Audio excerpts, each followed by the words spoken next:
Shalom, I'm Messianic Rabbi, Zev Porat, and welcome to Biblical Hebrew Foundation. And today I want to talk to you about preached by the power of the Ruach HaKodesh, the Holy Spirit.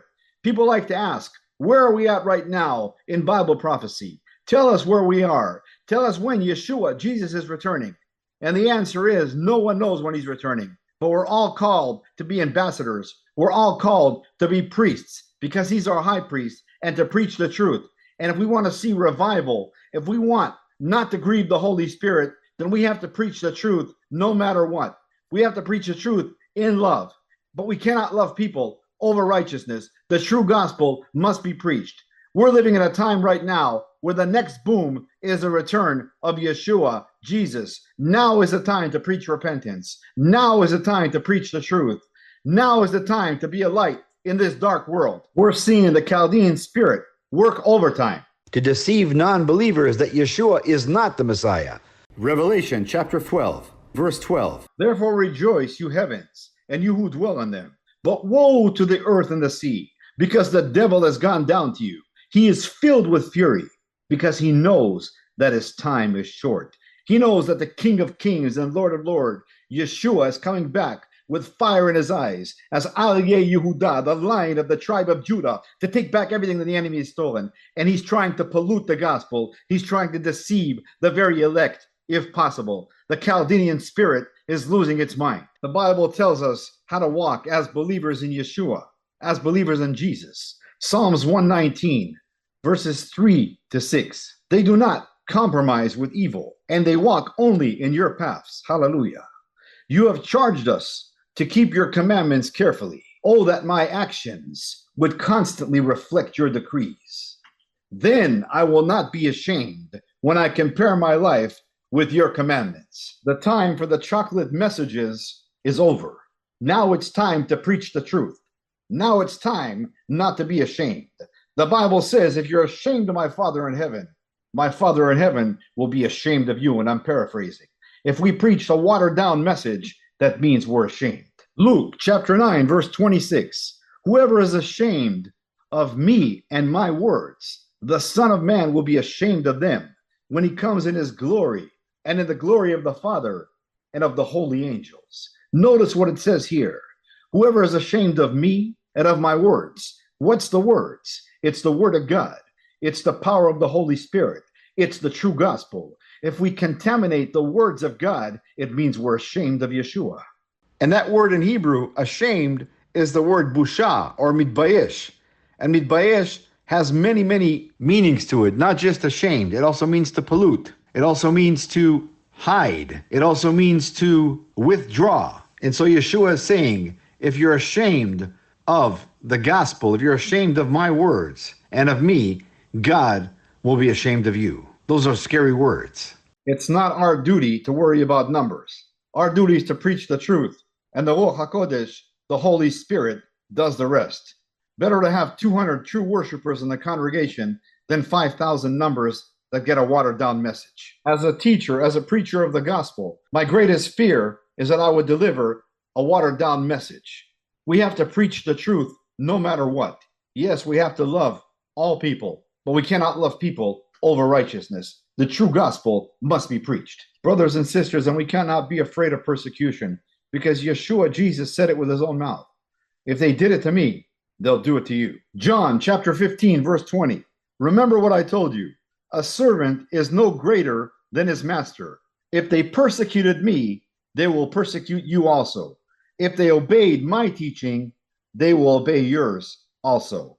So what Yeshua, Jesus, is saying in context here is, don't be afraid to be persecuted, because there's a promise in Scripture. If you're preaching the truth, if you're shining the light in this dark world, you will be persecuted. But the Bible also says in Matthew chapter 5, verse 10, blessed are all those who are persecuted because of righteousness, for theirs is the kingdom of heaven. We're living at a time where we have to make a decision to preach the truth no matter what, and not to preach what the Chaldean spirit has been teaching, a watered down message of demons. All under the inspiration of the Ruach HaKodesh, the Holy Spirit warns of this watered down message.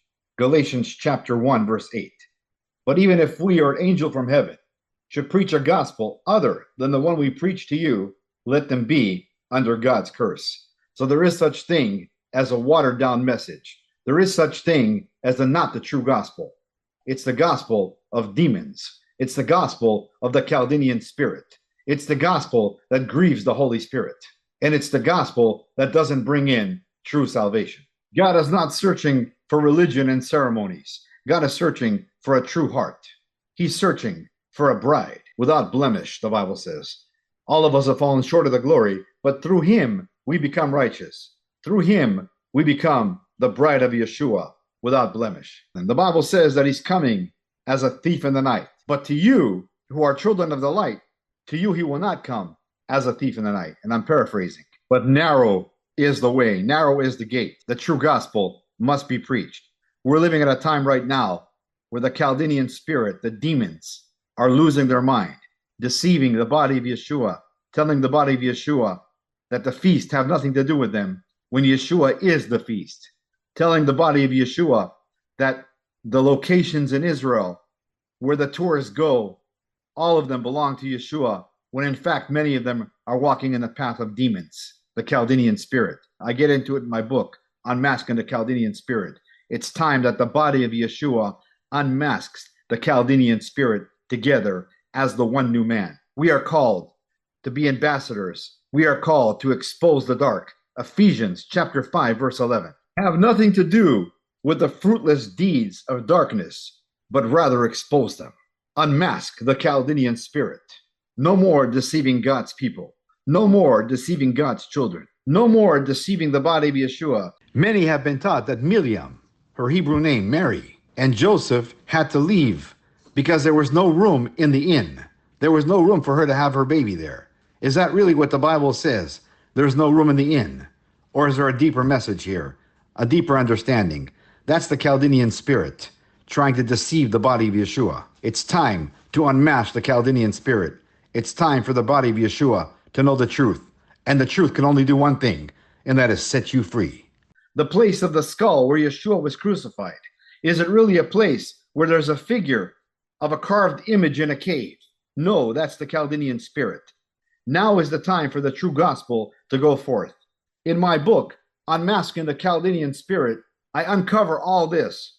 This is not something new. Scholars have seen this, but it's been hidden from the body of Yeshua. By the Chaldean spirit, it's been masked. But it's no surprise. Let's continue to work the harvest together as the one new man, Ephesians 2:15.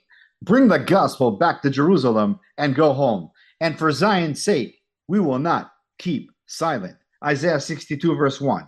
For Zion's sake, I will not keep silent. For Jerusalem's sake, I will not remain quiet, till her vindication shines out like the dawn, her salvation like a blazing torch. And we know that the word for salvation in Hebrew is the word Yeshua, Jesus.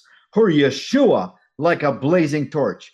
And we know that he's coming back with fire in his eyes as the Lion of the tribe of Judah, Al Yehuda, to take back everything that the enemy has stolen. And until that time, we will continue to preach the truth. Until that time, we will continue to unmask the Chaldean spirit. Until next time, I'm Messianic Rabbi, Porat, sending you blessings from Jerusalem, Israel, in the mighty name of the King of Kings and Lord of Lords, Al Yehuda, the Lion of the tribe of Judah, the great I am, Jesus Yeshua. Amen.